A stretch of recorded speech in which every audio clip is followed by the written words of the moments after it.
ഒരിക്കലും ഭർത്താക്കന്മാരുടെ മുമ്പിൽ പരാതിക്കുടുക്കകളാകരുത്. ജീവിതം എന്ന് പറഞ്ഞാൽ ഒക്കെ എപ്പോഴും സംതൃപ്തല്ല ഉണ്ടാകുക. അതിങ്ങനെ ഇതൊരു പരീക്ഷാ ഹാളാണുള്ള ഭൂമി. ഒരു പരീക്ഷയ്ക്ക് എളുപ്പമുള്ള ചോദ്യവും ബുദ്ധിമുട്ടുള്ള ചോദ്യവും ഉണ്ടാകുന്നത് പോലെ ജീവിതത്തിൽ കുറെ കാലം സന്തോഷം വരും, കുറച്ച് ദുഃഖം വരും, കുറച്ച് പ്രയാസം വരും, കുറച്ച് രോഗം വരും, കുറച്ച് സാമ്പത്തിക ബുദ്ധിമുട്ട് വരും, ചിലപ്പം വലിയ വിശാലത കിട്ടും. ഇതിങ്ങനെ മാറി മാറി തരും അല്ലാഹു ദുനിയാവിൽ.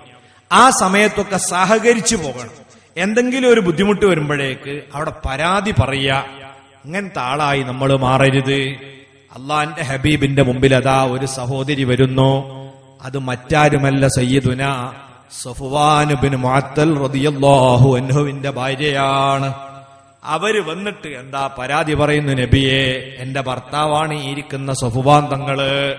വേറെയും കുറെ ആളുണ്ട് നബിന്റെ മുമ്പില്, ഓലെ മുമ്പിൽ വെച്ചാ പരാതി. എന്താ പരാതി? ഇദ്ദേഹം യളിരിബുനി ഇദാ സ്വല്ലൈതു, നിസ്കരിച്ചാൽ അതിന്റെ പേരിൽ എന്നെ തല്ലുന്ന ഭർത്താവാണ് ഈ ഇരിക്കുന്നത്. ആൾക്കാരൊക്കെ നോക്കിയാ നിങ്ങളോ ഇത് ശരി, നിസ്കരിക്കാഞ്ഞാലാ ഞങ്ങളൊക്കെ തല്ലുക, നിസ്കരിച്ചാ തല്ലണ ആളാ. ജനങ്ങളൊക്കെ നോക്കുകയാണ്.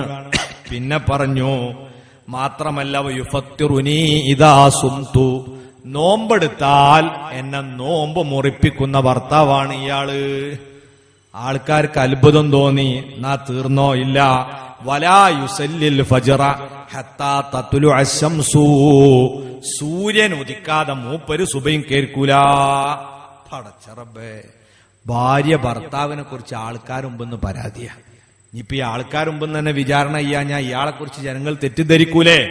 നബി സല്ലല്ലാഹു അലൈഹി വസല്ലം നിങ്ങൾ മഹാനായ സഫ്വാൻ തങ്ങളോട് ചോദിച്ചു, എന്താ സഫ്വാൻ ഈ കേൾക്കുന്നത്? മഹാൻ പറഞ്ഞു, നബിയെ ഞാൻ വിശദീകരിക്കാം. നിസ്കരിച്ചാൽ ഞാൻ അവളെ തല്ലും എന്ന് അവൾ പറഞ്ഞതിന്റെ അർത്ഥം ഞാൻ പലപ്പോഴും അവളോട് പറഞ്ഞിട്ടുണ്ട്, അള്ളാന്റെ റസൂലിന്റെ കൂടെ ഞങ്ങൾ നിസ്കരിക്കാറുണ്ട്. നബിതങ്ങൾ ആദ്യത്തെ 2 റക്അത്തിൽ ഫാത്തിഹ ഓതിയാൽ ഒരു സൂറത്തോതും അല്ലെങ്കിൽ കുറച്ച് ആയത്തോതും. ഇതാ നബിതങ്ങളെ പതിവ്, നീയും അങ്ങനെ ഓതിയാ മതി. എന്നാൽ എന്റെ ഭാര്യ എന്തു ചെയ്യും?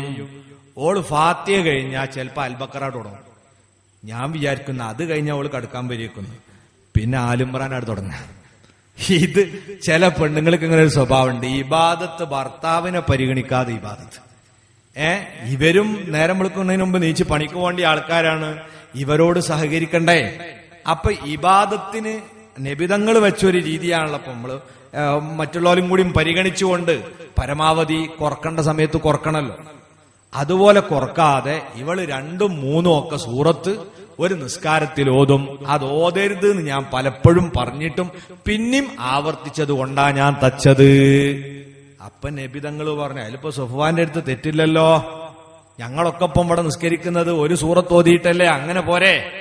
അതുകൊണ്ട് ഭർത്താവിനെ പരിഗണിച്ചുകൊണ്ട് നിസ്കാരം ചിട്ടപ്പെടുത്തണം. പിന്നെ പറഞ്ഞു, എന്താ നോമ്പ് നോറ്റാൽ എന്നെ നോമ്പ് മുറിപ്പിക്കുമെന്ന് പറഞ്ഞതിന്റെ സാരം എന്നല്ലേ നബിയെ? എന്റെ ഭാര്യയോട് ഞാൻ പലപ്പോഴും പറഞ്ഞിട്ടുണ്ട്, ഞാനൊരു ചെറുപ്പക്കാരനാ, വീട്ടിലെപ്പം വന്നാലും ഭാര്യക്ക് നോമ്പാണ്, പിന്നെ അതിന്റെ ക്ഷീണാണ്, ഇത് ഉണ്ടാവരുത് എന്ന് ഞാൻ ഓളോട് പറഞ്ഞിട്ടുണ്ട്. നബിതങ്ങൾ പറഞ്ഞു, ഇത് ഞാൻ പണ്ടേ നിരോധിച്ചതല്ലേ. ഭർത്തൃ സാന്നിധ്യമുള്ളപ്പോൾ സുന്നത്ത് നോമ്പെടുക്കുന്ന ഭാര്യമാർ ഭർത്താവിന്റെ സമ്മതം വാങ്ങിയിരിക്കണം. അതിനെതിരല്ലേ ഇവള് ചെയ്തത്? അതുകൊണ്ട് തെറ്റ് നിന്റെ അടുത്ത് തന്നെയാണ്. പിന്നെ എന്താ സുബൈ നിസ്കാരം വൈകിപ്പോകുന്നത്? അതിന് സഫ്വാൻ തങ്ങൾ പറഞ്ഞു, നബിയെ നിങ്ങൾക്കറിയില്ലേ, ഞങ്ങൾ ഈന്തപ്പന തോട്ടത്തിലെ കർഷകരാണ്. രാത്രിയാണ് ചൂട് കൂടിയതുകൊണ്ട് നനക്കാൻ പോകാറുള്ളത്. വളരെ വൈകിട്ടാണ് നനവ് കഴിഞ്ഞ് ഉറങ്ങാൻ വരിക. അപ്പൊ ഞങ്ങള് ലേശം നാട് വൈകിപ്പോ, പിന്നെ പറയുമ്പോ ഇങ്ങനെ സൂര്യൻ ഉദിച്ചിട്ടാന്നാട് പറയാണ്. ഉദിക്കലൊന്നുമില്ല, ലേശ അബ്ബുൽ വക്താട് തെറ്റും, അങ്ങനെ ഉണ്ടാകലുള്ളൂ. അങ്ങനെയുള്ള പറച്ചില് ഞങ്ങളെ നാട്ടിലൊക്കെ തിന്നല് മൂക്കിലൂടെ എന്ന് പറഞ്ഞു വരുത്തൽ. മൂക്കിലൂടെ അതേന്നാ, മൂക്കിലൂടെ കുറച്ച് താഴത്തൂടെ തൊള്ളേ കൂടെ പറഞ്ഞിട്ട് നമുക്ക് എന്താ ഭയങ്കര എന്തോ ഒരു സംഭവമാണ്. ഇതുപോലത്തെ ഒരു പറച്ചില. അപ്പൊ പരാതി ഇങ്ങനൊക്കെ പറയാൻ ആളുകൾക്ക്, പക്ഷെ ഉള്ളിലേക്ക് ചെന്ന് നോക്കിയ ചെറിയ ചെറിയ സംഗതി ഉണ്ടാവും. അപ്പൊ പരാതി കുടുക്കുകളായി മാറാതെ പരസ്പരം സഹകരിച്ച് മുന്നോട്ടു പോകുന്ന ഭാര്യമാരായിരിക്കണം.